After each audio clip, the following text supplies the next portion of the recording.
Hello, Nick. How are you? I'm good. How are you doing? Good. I am particularly good because I'm still buzzing in the best possible way from having watched your documentary this weekend. And we're going to talk more about it in a minute. But the thing that I want to share up front is how amazed I was by the nuance and tenderness and beauty with which you treated a topic that is complex and potentially contentious. And it left me just so uplifted and hopeful. And I knew about the documentary, but it so far exceeded what I was expecting. And I'm not just being nice to you because you're a guest here on my show. So just wanted to share that with you.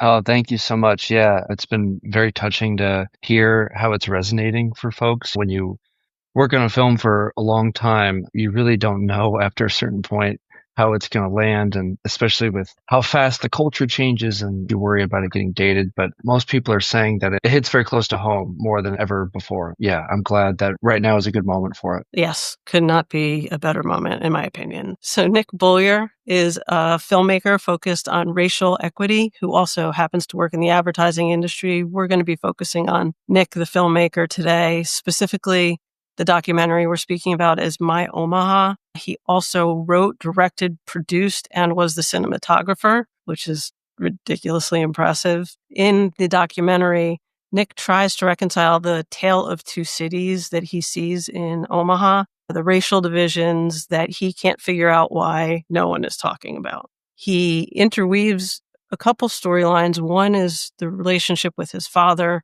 who on the one hand is a loving supporter who never missed one of Nick's sports games. And then over time, as their lives and relationship unfold, we see a vastly differing political and worldview develop, with Nick being committed to racial equity and his father being a pro-Trump conservative, which then gets even more complex as Nick's dad was unfortunately diagnosed with stage 4 cancer. So there's a lot of nuance in the story with Nick's father.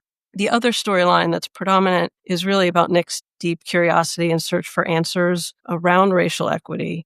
This takes him in many really fascinating directions as he follows this deep curiosity he has, with a focus on extensive time spent in and with the Black community in North Omaha and the people he meets there, including Leo Lewis, who I'm sure you'll tell us plenty more about.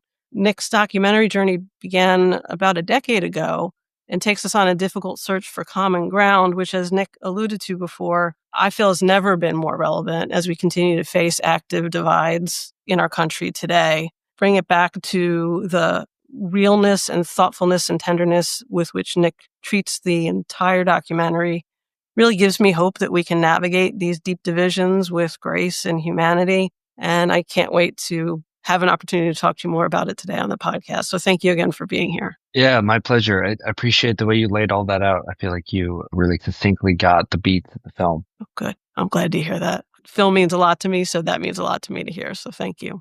Tell us a little bit more about what you do professionally, anything you'd like to add to what I already explained. Yeah, I primarily identify as a filmmaker, an independent filmmaker. This is my first feature film, but I've done a lot of other small films or small video projects like commercials and nonprofit videos. But this was my first big undertaking and something I started right out of school. I also work in the advertising industry as well on the sales side, and I enjoy that. And it's a great counterbalance to the creative work because you learn quickly when making a film that it takes money to hire people and get things done. You listed all the roles I had. All of that's true, but there's so many other names of people that have done incredibly impactful work on the film behind the scenes in different roles, both creatively and in advisory capacity. Most of my life has been figuring out a way of how to make films and support myself simultaneously. And we share the sales background. If you can sell, it really helps you in all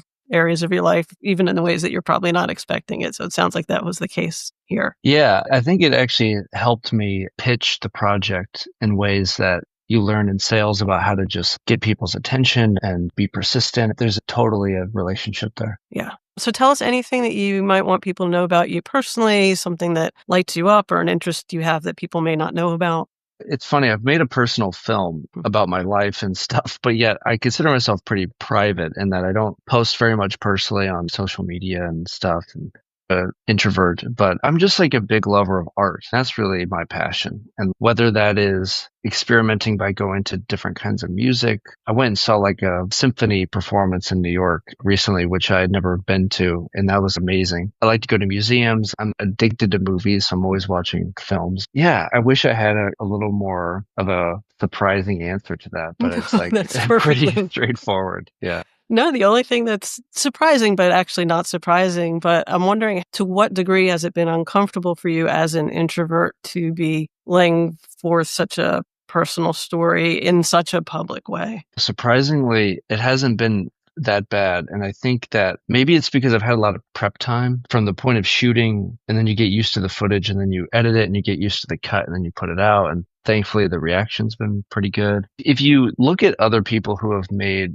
autobiographical work, particularly films, it does tend to attract people from an introverted perspective, because I think that it's a way for us to actually get comfortable opening up more, because it's like you can hide behind the camera and allow that to trigger conversations that normally you wouldn't have the courage to do, or to show a version of yourself that you normally wouldn't show other people. I think the format naturally fits the personality, even though on a surface level, you wouldn't think so. That makes a lot of sense to me. I have introvert, extrovert conflicting qualities, and I'm often behind a camera. Yeah. So, what are your pronouns? He, him. He, him. You're clearly an ally and highly committed to racial equity. What is it about you that you think didn't allow you to unsee the tale of two cities? There's clearly a divide going on. There's no denying it. Everyone can see it, yet no one's talking about it, and you can't not talk about it. You can't not see it. Where does that come from? The point I reached of not being able to ignore it was realizing that it was really connected to the violence that was happening in Omaha at the time. So when I first got started in this kind of work, it was 2015 and 16, and the homicide figures in Omaha were very high, and particularly high for the African American community. I think the homicide rate flirted between 1 and 2 in the country for African Americans. That is the very first thing that I just really struggled to look away from, particularly because it was juxtaposed with this other part of Omaha that was presenting itself like the best city on earth. Like there was no problems. It was a great place for the middle class and low unemployment. This was before I really actually had a more detailed experience with understanding the history of racism, with understanding racial equity, and connecting the stuff from the past to the present, and how there's still a lot of remaining institutional and systemic racism. I was already coming in from a point of recognizing that there was this disparity, and then it only validated those feelings when I actually started to get to know the history more. You can't ignore the realities after you really dive into it. Yeah, there's definitely a very obvious deep curiosity that you have and a desire, almost need to understand. Yeah, I came from a journalism background, and so I was trained to sniff out the story and report it. Through my early journalism career, the turnaround time on a story is very quick. It's like you have an idea, you go and chase it down, and you put it out. You do that over and over again. This was different in the sense that I had to wait a very long time to actually put this out, but I felt like I was able to lean on that curiosity to build the story, and also in a very interesting way allow myself to go where it took me. And be patient with that process. Yeah. Yeah, totally.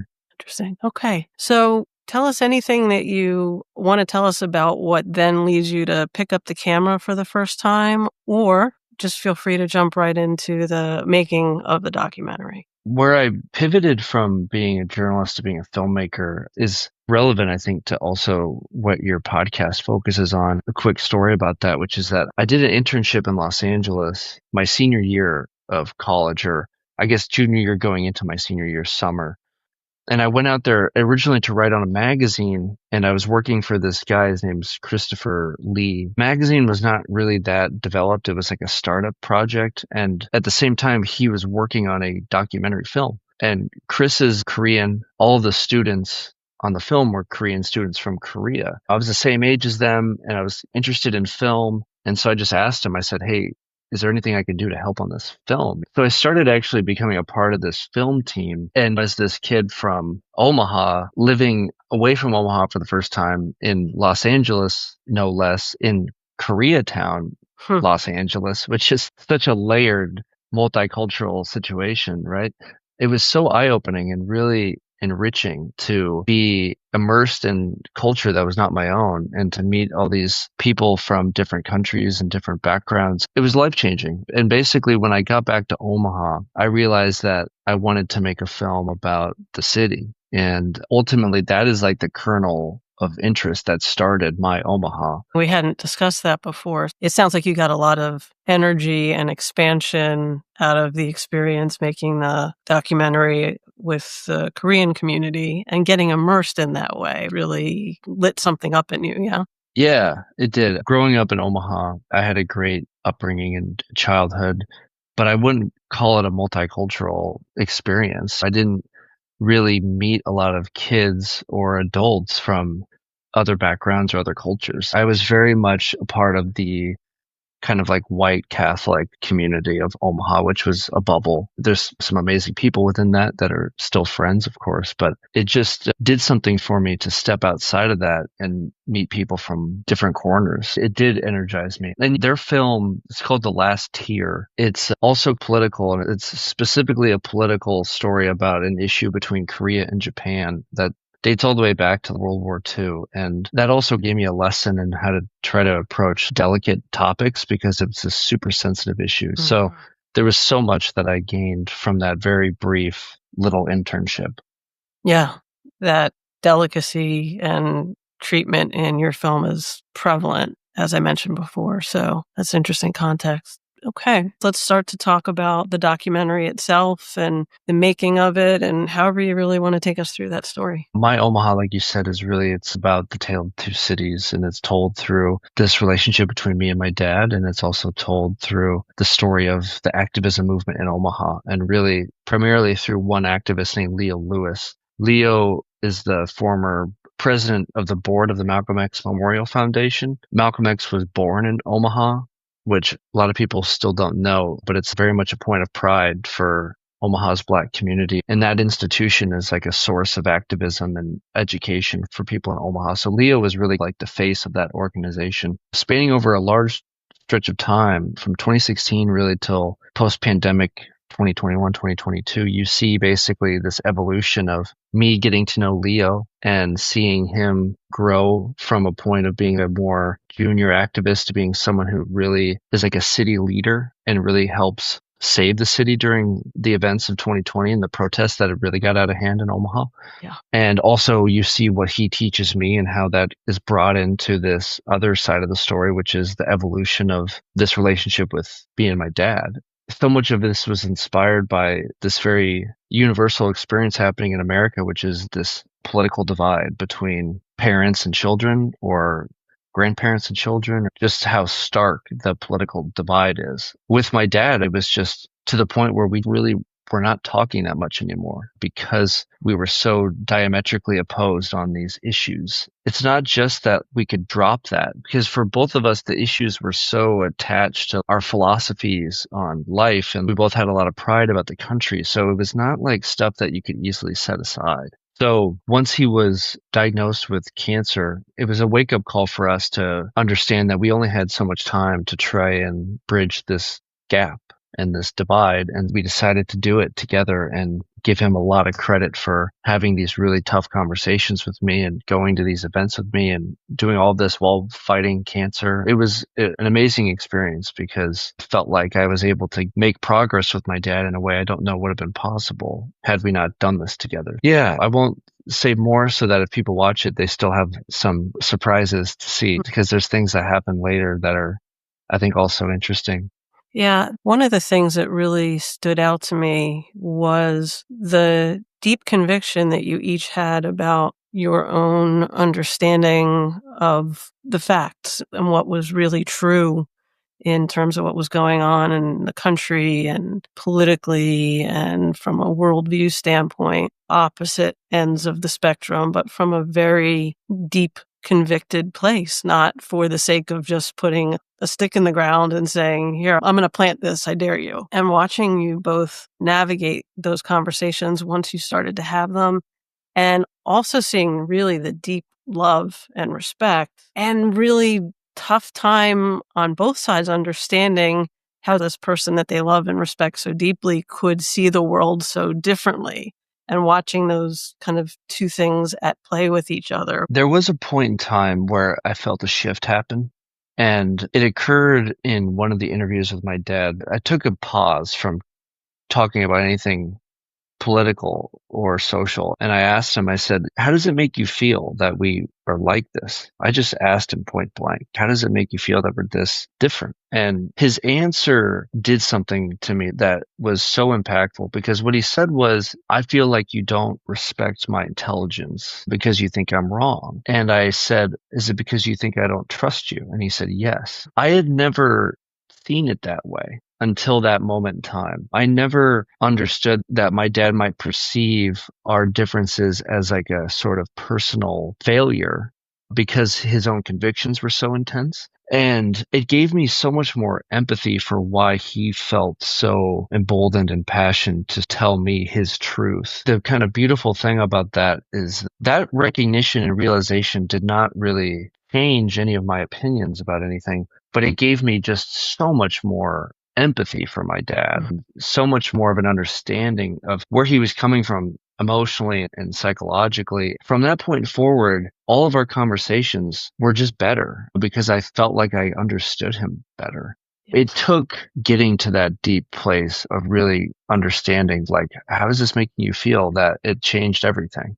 The empathy piece, I think, is the key to the hope in all of this, because I kept thinking as I was watching, and I'm sure we'll talk more about this, if I just think about the polarization within the country right now, I similarly don't think, for the most part, people are choosing a corner for the sake of choosing a corner and then just blindly defending it for sport, right? There's some deep beliefs. To hear your father say, not sure if you think I'm intelligent or if you trust me. I mean, those are very basic human values, needs. It's important to be seen as someone who's smart and trustworthy and knows what they're talking about, especially from your son who you love so much. So I can see how that would crack open a new opportunity for you to connect. I give you both so much credit for coming to the table, though, again and again and again, to have these conversations. And it breaks my heart to think that's what was underneath it, but in a beautiful way too. Does that make sense? Yeah, it does. A big issue also in this whole paradigm of the division right now is that we're so online that people are losing the humanity between the two sides. People are not in real life interacting with people from other political perspectives. You see this animosity brewing between people on the different social media platforms, and people feel like they have a green light to really be vicious. And I think if you took all that away and you forced people to be in person and to understand one another, the temperature would go down so much. People would just understand one another so much better. So this moment between me and my dad was also a reflection of when you get someone in a room and you can just look at them eye to eye and hear them and listen to them and also say what you want to say. That takes you so much further than anything else. I think that's what we need desperately, is more of that. Yeah, that's a big part of my hope for this podcast, is to reconnect to the humanity level, to get away from the labeling and the easy outs and the easy finger pointing, and to really understand that there are real people with real stories. And there's so much value in that for our own learning, as well as in our ability to connect with other people. Something else, as we were talking, I think that when you take what your dad said and you take it back to a level of questioning his trust or his intelligence, you could also see how that would make him or anyone now double down. I'm going to try even harder to make my case because I want you to know that I'm not crazy or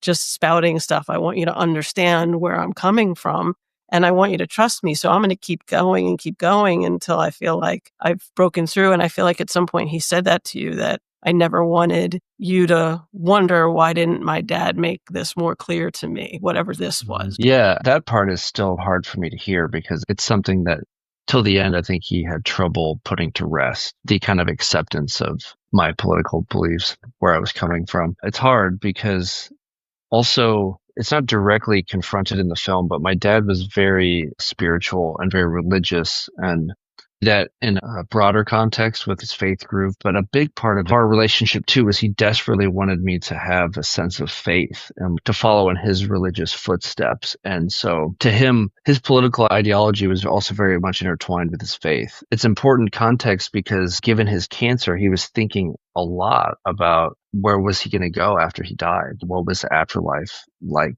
That added to the intensity. I grew up Catholic, and the stakes are very high in that world when thinking about heaven and hell and the afterlife. It's intense. And so I know he was feeling pressured also because of those beliefs, which are very heavy. So there was a lot weighing on his heart and his mind. We're in the middle of COVID, by the way, and in 2020, where no one knows anything about what the future holds. We were in lockdowns. So the fact that my dad had all of that weighing on his heart and mind, the fact that he was able to move along with the grace that he did have, is, I find pretty amazing, really. Yeah.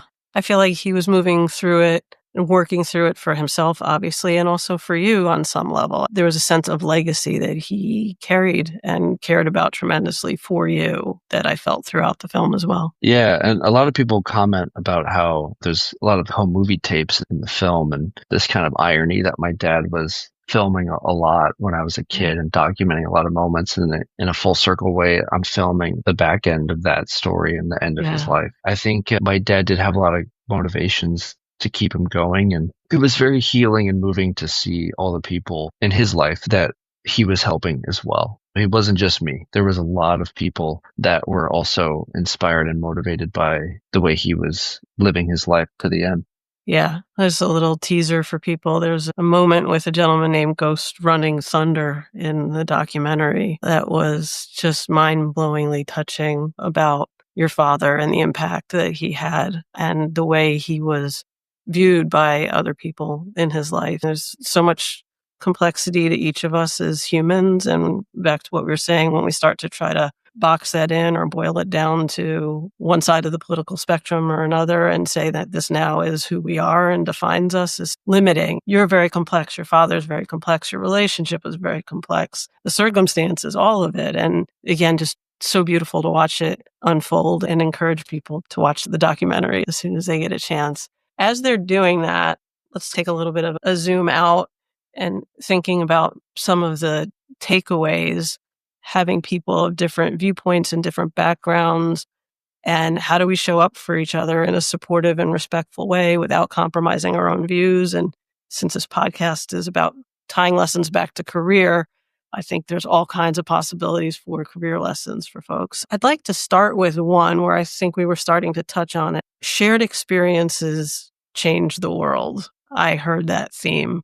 You and I were talking about that in the context of getting in front of actual people and having real conversations. Can you expand on that one for us first? So that's something Leo says in the film, and it came up in a kind of unexpected way. I was trying to get his feelings about how he felt about me as a white person making a film that kind of dealt with issues of race. His answer was basically like, look, you and I don't really know each other on a deep level yet. His point was that the only way for us to get there is to have a shared experience, to do something natural between each other. Yeah, it goes back to what we were saying about getting people in real life together to do stuff. And the takeaway of the film, I want people to try to have the courage to have the uncomfortable conversation that they're avoiding. That could be in any aspect of their life, whether it's a family member or a coworker or a friend or any type of issue that it's tied to. You know, it's by avoiding that you hold yourself back.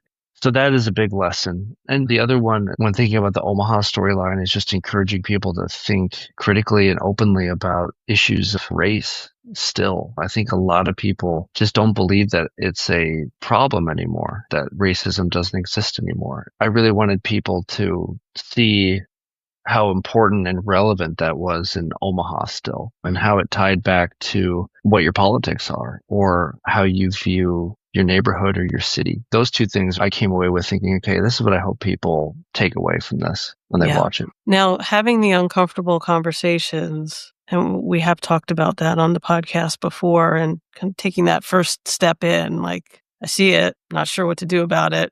I'm a little afraid, not even sure what I'm afraid of. What advice would you have for people to kind of lean in those moments and just take that first step?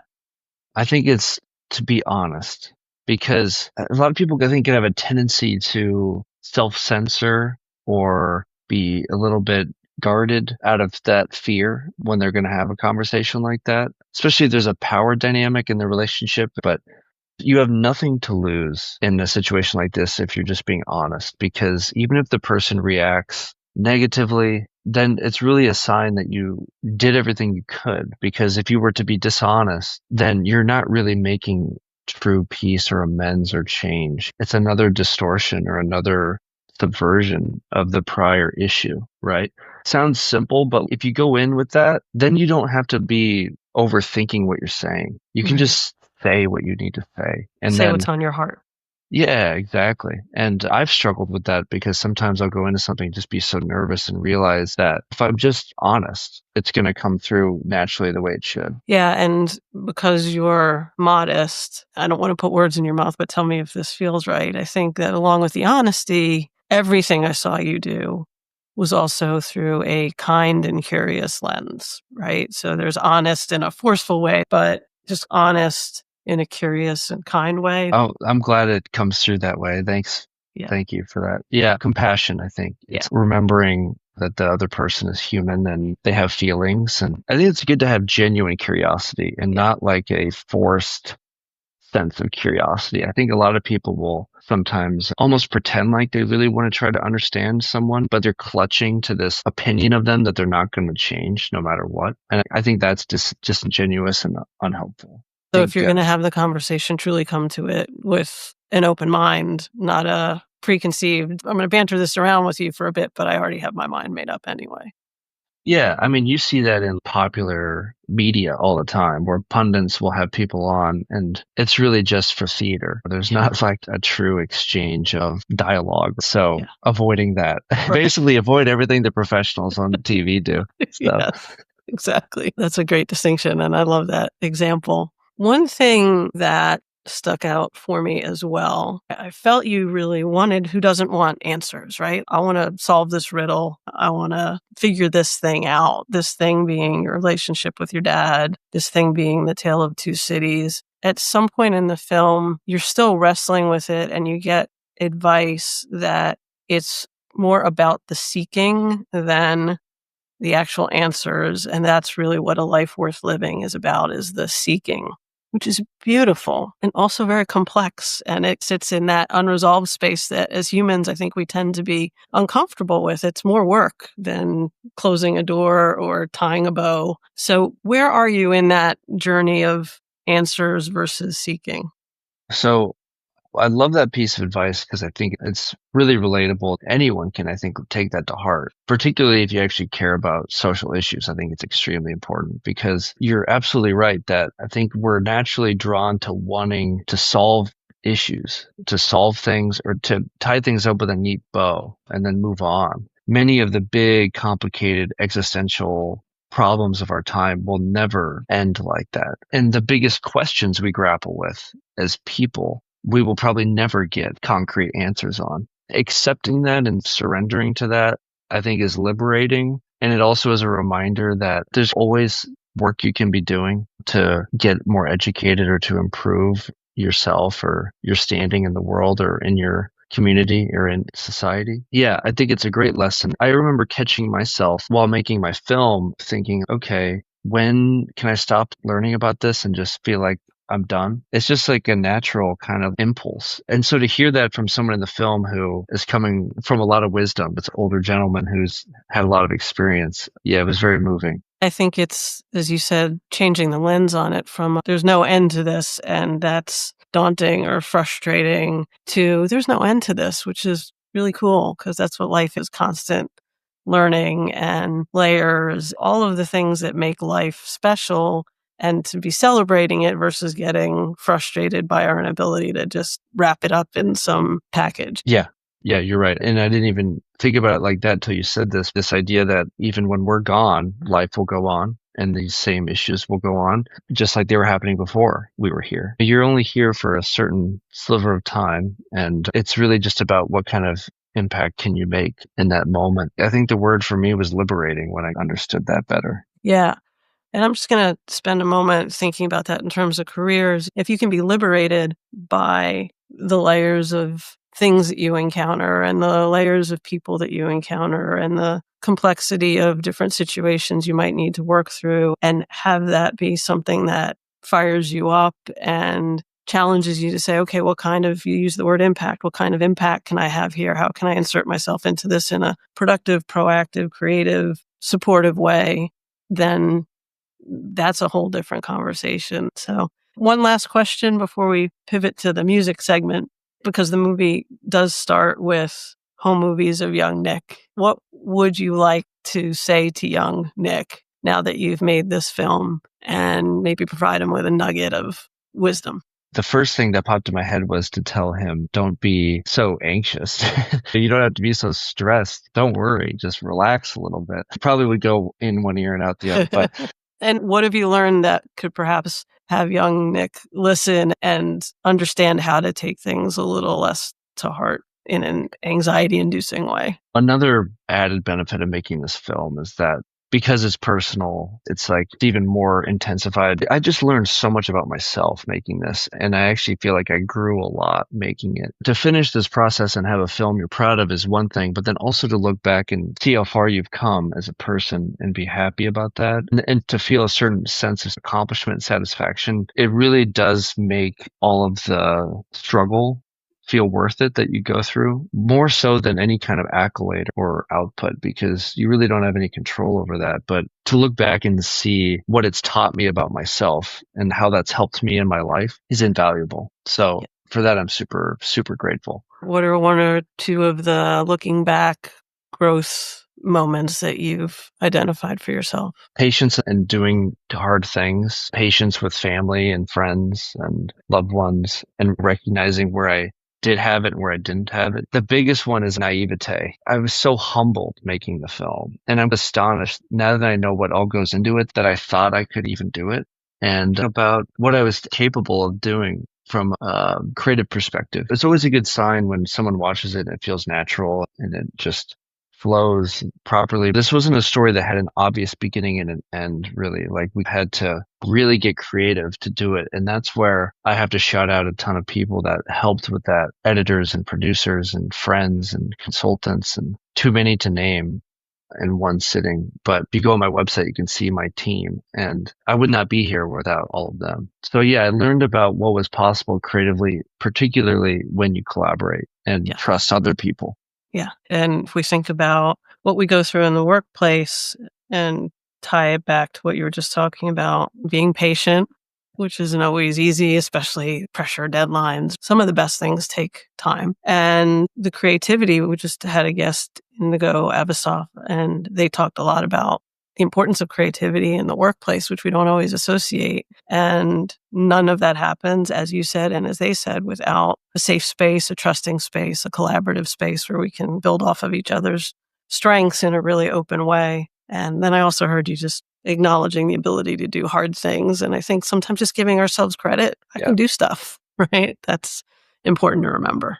Totally. For a long time, I told myself that just simply finishing the film was going to be good enough for me because it was so hard. Finishing the way I wanted to, and then acknowledging that in and of itself was an accomplishment. Yeah. I would encourage people to try to find things in their life that they could similarly relate that to. Any kind of goal. I think that helps your confidence, helps your self-esteem when you can do that. Yeah, stopping for a minute to actually celebrate. We so often, so many of us, me in particular in my past life, just on to the next thing, goal to goal to goal, just one right after the other, and not pausing to celebrate for very long, if at all. So I'm glad to hear you're doing that, because this documentary is so worthy of that. Great lesson, and well done.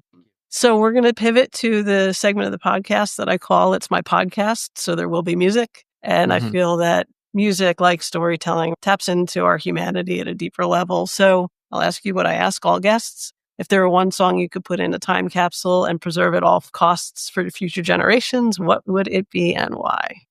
Things Have Changed by Bob Dylan. I chose that because I was listening to a lot of Bob Dylan when I was in the real deep editing of my film, particularly at a point in time where it was a very difficult part of my life, where my dad had passed.